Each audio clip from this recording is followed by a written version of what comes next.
आप सभी प्यारी भाई बहनों को मेरा प्यार भरा नमस्कार। मैं शिखा बिष्ट देवभूमि उत्तराखंड से अपने ब्लॉग में आप सभी का स्वागत करती हूँ। तो आज के ब्लॉग की शुरुआत करते हैं। आज का ब्लॉग बहुत ही खास रहने वाला है क्योंकि आज हम अपने नैनीहाल आए हैं। मेरा जो नैनीहाल है वो देघाट में पड़ता है और हम लोग देघाट में पहुंच चुके हैं।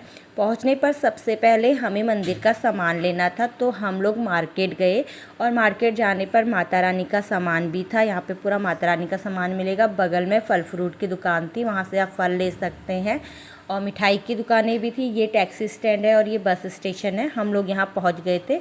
हमें मंदिर का जो सामान लेना था वो सारा सामान हम अभी यहाँ से लेंगे और बहुत अच्छा लग रहा था। सामने हनुमान जी का मंदिर है, वहाँ पर भी हम लोग गए थे। जब वहाँ पर हम गए तो बहुत सारे बंदर आ गए थे, वहाँ का वीडियो तो नहीं बना पाई। और इस पुल को पार करते हुए हमें उधर वाले मंदिर में जाना है, वहाँ पर माँ काली का मंदिर है। जब हम छोटे छोटे थे तब यहाँ पर इतने सारे मकान नहीं बने थे। आज यहाँ पर चारों तरफ से मकान बन चुके हैं और बहुत अच्छा लग रहा था। मार्केट में भी बहुत चहल पहल थी, काफ़ी भीड़ थी। तो हम मार्केट से जो भी सामान हमें मंदिर के लिए लाना था वो सारा सामान हम लेकर अब इस पुल को पार करते हुए मंदिर की ओर जाएंगे। मुझे तो बहुत अच्छा लग रहा था और बचपन में ही यहाँ आया करते थे, तब से आज ही सौभाग्य मिला कि यहाँ आए।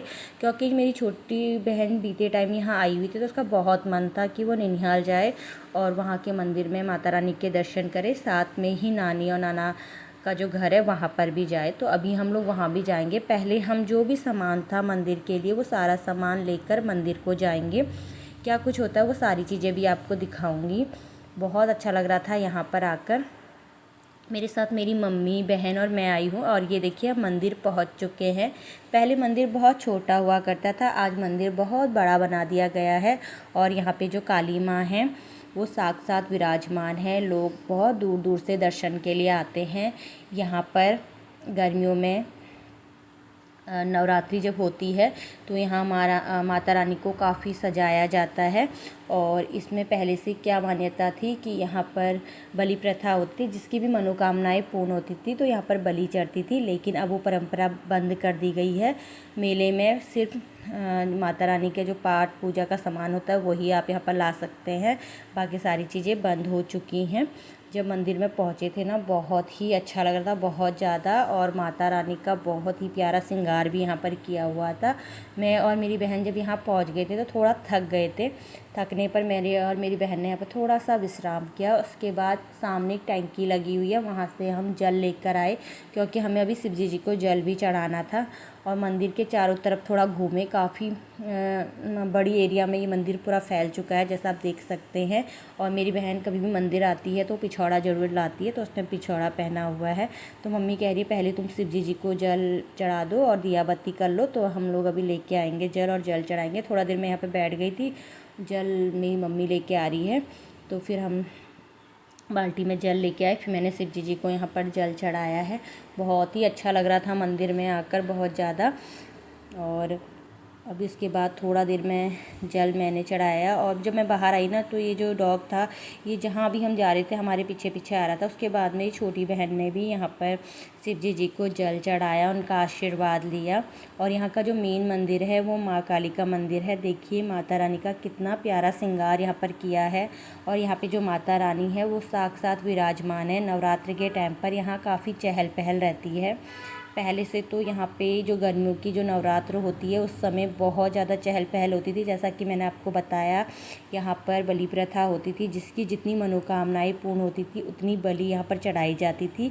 लेकिन बीते टाइम से बलि प्रथा में रोक लगा दी गई, जो अच्छा भी है। अब माता रानी के सिर्फ जब यहाँ पर नवरात्र होते हैं पूजा पाठ होती है, लोग दूर दूर से आते हैं यहाँ पर पूजा पाठ कराने के लिए, तो बहुत ज़्यादा अच्छा लगता है। और ये देखिए हमें भी सौभाग्य मिला, हम नवरात्र से पहले यहाँ पर मंदिर में दर्शन के लिए गए थे क्योंकि मेरी बहन होली के बाद आई थी तब हम लोग यहाँ आए हुए थे। थोड़ा सा ब्लॉग मैंने लेट बनाया है, मुझे टाइम नहीं मिल पाया।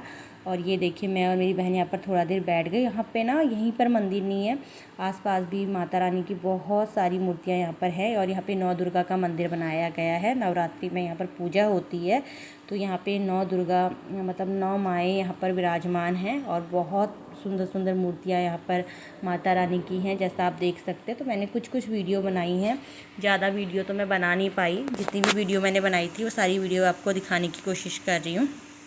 और इतना अच्छा लग रहा था ना यहाँ पर आकर, बहुत ज़्यादा अच्छा लग रहा था। जब छोटे थे तब मंदिर इतना बड़ा नहीं था, पर अब बहुत अच्छा बड़ा मंदिर बना दिया गया है और साफ़ सफाई का विशेष ध्यान है।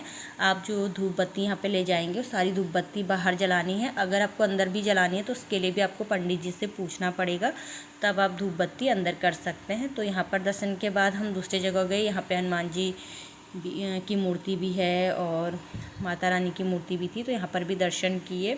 माँ काली की भी यहाँ पर मूर्ति है। तो बहुत अच्छा लग रहा था मंदिर में आके, इसके चारों तरफ ऐसे इधर उधर घूमे तो बहुत ज़्यादा हमें अच्छा लगा। फिर यहाँ पर भी मैंने दर्शन किए। दर्शन करने के बाद मैं धूप बत्ती भी कर रही थी और जहाँ पे बत्ती जलानी थी वहाँ पे बत्ती भी जला रही थी, और मेरी बहन भी साथ साथ में थी। तो दोनों ही मंदिर, सारे, मम्मी ने कहा सारे मंदिर में जाना, धूप बत्ती करना, तो वही हम लोग कर रहे थे। अभी सबसे पहले हम मंदिर के चारों तरफ गए, वहाँ पर धूप बत्ती करी।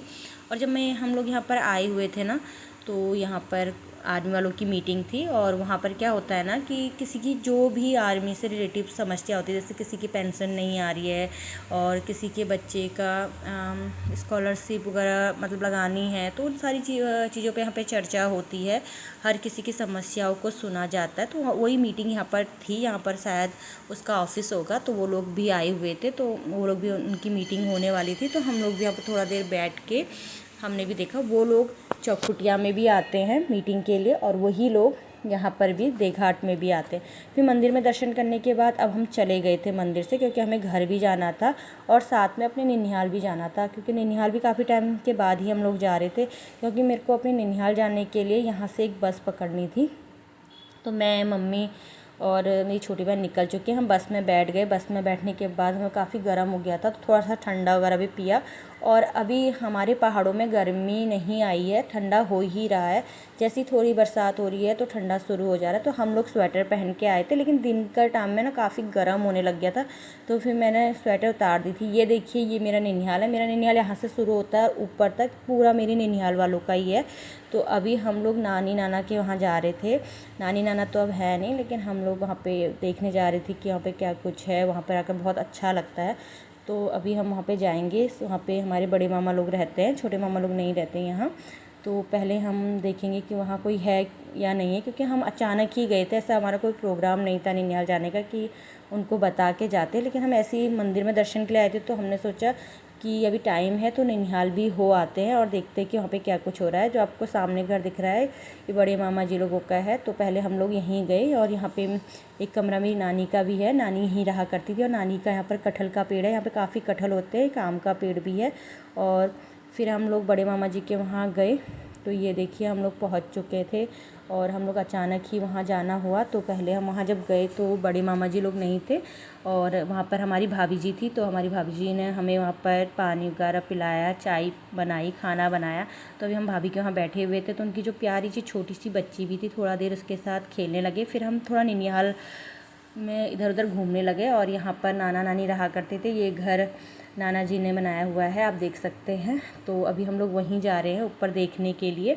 और मैं इस छोटी सी बच्ची को भी ले आई थी, भाभी की बेटी को, और इतनी प्यारी है, सब जगह चल रही थी और जहाँ जहाँ हम जा रहे थे वहाँ वहाँ आ रही थी, और तंग भी नहीं कर रही थी। जैसे इतनी छोटी है ना, लेकिन सारी चीज़ों को समझ रही थी। जहाँ जहाँ मैं घूमने जा रही थी वहाँ वहाँ वो भी जा रही थी। ये देखिए, जब हम बचपन में यहाँ आया करते थे ना, तो यहाँ ज़्यादा लोग नहीं रहते थे, कम ही लोग रहते थे। तो यहाँ बहुत अच्छा लगता है, जैसे कभी कभार आ जाओ तो काफ़ी शांति मिलती है। और हम लोग भी यहाँ पर आए हुए थे। सामने मेरी जो, जब नानी यहाँ रहा करती थी तो यहाँ पर गौशाला था। यहाँ पर नाना नानी ने बहुत सारी गायें रखी थी, वो गौ सेवा करते थे, उनके लिए घास वगैरह मंगाया करते थे, क्योंकि वो अकेले रहते थे। तो टाइम पास के लिए उन्होंने यहाँ पर गाय वगैरह भी रखी थी, ताकि उनकी सेवा भी हो जाए। और वो लोग यहाँ पर उस समय अकेले रहते थे, मामा मामी लोग भी आते थे कभी कभार। और यहाँ पे नाना जी ने ढेर सारे आम के पेड़ लगाए हैं, अमरूद के पेड़ लगाए। तब तो उन्हें खेती भी करी थी। यहाँ पे वो धान और गेहूँ बोया करते थे, और कुछ सब्जियाँ भी, नानी को सब्जी लगाने का खूब शौक़ था, तो सब्जी वगैरह भी लगाती थी। और जब भी हम लोग यहाँ पे आया करते थे ना, तब भी यहाँ पर मिट्टी वाली जो जो चिड़िया होती है, मिट्टी का घोंसला बनाया करती थी। और अभी बीच में शायद यहाँ पे मामा लोग आए थे, तो उन्होंने यहाँ पर काफ़ी साफ़ सफाई की है, जैसा आप देख सकते हैं। फिर मैं थोड़ा पीछे को गई, यहाँ पर खेत था, तो मुझे अपना बचपन का वो इंसिडेंट्स याद आया, जब मैं यहाँ पर आई थी और मुझसे उनकी गाय थी, तो मैंने उन्होंने कहा था घास काटने के, तो मुझे पता नहीं था ये क्या है, तो मैंने उनके ना गेहूँ सारे काट दिए थे। तो नाना जी बहुत ज़्यादा हंस गए थे, क्योंकि मुझे लगा कि वो ही घास है, हम छुट्टियों में आया करते थे, तो मुझे वो काफ़ी याद आ रहा था। उसके बाद हम थोड़ा देर यहाँ पर बैठ गए। नाना जी अक्सर गर्मियों में इसी आम के पेड़ के नीचे बैठा करते थे और हम लोग भी थोड़ा देर यहाँ पर बैठे। उसके बाद बच्ची को अपनी मम्मी की याद आ रही थी, तो मैंने सोचा उसको थोड़ा नीचे छोड़ आती हूँ, तो मैं उसको नीचे छोड़ने के लिए गई। और मम्मी जब भी यहाँ पर आती है तो मम्मी को बहुत याद आती है अपने बचपन की। मम्मी का पूरा बचपन यहीं से बीता हुआ है और मम्मी की शादी भी यहीं से हुई है। ना वो अपने घर में सबसे छोटी है, तो उन्हें अपनी मम्मी पापा की बहुत ज़्यादा याद आती है। मेरी बहन भी यहाँ पर आई हुई है और यहाँ पे ना आम के बहुत ज़्यादा पेड़ थे, नीम का पेड़ था। और मम्मी ने भी यहाँ पर दर्शन किए अपने मायके के चारों तरफ। मम्मी घूमी और मम्मी को बहुत याद आती है यहाँ पर आकर नाना नानी की। थोड़ा देर यहाँ पर घूमने के बाद हमारा हो चला था घर जाने का समय। अब हम घर को निकलते हैं और भाभी ने भी हमारे लिए खाना वगैरह सब बनाया था। फिर हम निकल चुके थे भाभी जी को बाय करते हुए और अभी हम रास्ते में हैं। आप ज़रूर बताना ये ब्लॉग कैसा लगा। अच्छा लगा हो तो लाइक कमेंट ज़रूर करना। नेक्स्ट ब्लॉग में फिर मिलते हैं, तब तक के लिए बाय बाय।